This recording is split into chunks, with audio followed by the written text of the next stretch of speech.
न बिकने वाली, न थकने वाली, न थकने वाले चीवे, चीवे, चीवे।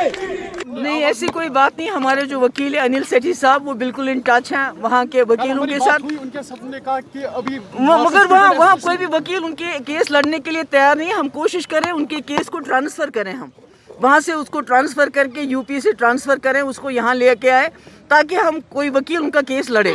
हम बिल्कुल कांस्टेंट टच है उनके साथ। देखिए, ये जो बीजेपी की पॉलिसी रही, पहले उन्होंने पीडीपी पे अटैक किया और पीडीपी को तोड़ के उन्होंने यहाँ प्रॉक्सी पार्टीज खड़ी कर दी। वो आप जानते हैं, मुझे उनका नाम लेने की ज़रूरत नहीं है। उसके बाद एनसी को जम्मू में तोड़ के तो डायरेक्टली उनको बीजेपी में ज्वाइन करवाया।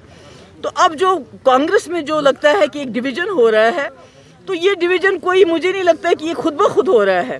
मुझे लगता है इसके पीछे भी बीजेपी का हाथ है, जो कांग्रेस के दो टुकड़े करके उनको अलग अलग तरीके से इस्तेमाल करना चाहती है।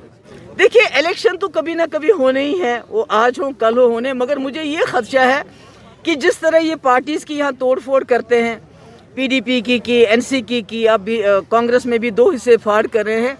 इनका मकसद सिर्फ ये है कि आने वाले असेंबली में ये ऐसे लोगों को असेंबली तक पहुँचाए जो इन्होंने जो गैर आईनी और जो इन्होंने इल्लीगल तरीके से, नाजायज़ तरीके से जो इन्होंने जम्मू कश्मीर में 5 अगस्त 2019 को फैसला किया, उसको ये उनके ज़रिए दुरुस्त करार दे। मगर मुझे पूरा यकीन है कि जम्मू कश्मीर के लोग बाखबर हैं, वो समझते हैं कि यहाँ की जमातें कौन हैं, कौन इनके हकूक़ का तहफ़्फ़ुज़ कर सकता है और कौन उनको, जो नई नई जमातें अब आ रही हैं, उनका मकसद क्या है। उनका मकसद सिर्फ आने वाली असेंबली में बीजेपी का साथ दे के उनके उस नाजायज़ फैसले को जायज़ करार देना है। Thank you.